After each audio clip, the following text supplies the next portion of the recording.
Next thing I did want to share, just in terms of the ideas of things, is this dude, Morihei Ueshiba, who is like the founder of the martial art called aikido.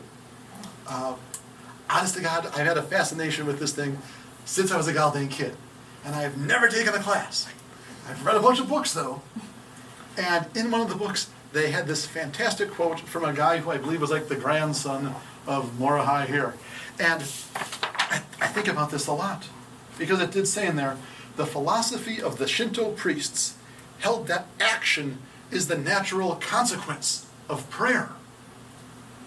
And I do think when we often hear about like big issues or big concerns, we're like, oh, thoughts and prayers, and people sort of drop it at that. But this sort of puts forth to it that action is the consequence of that.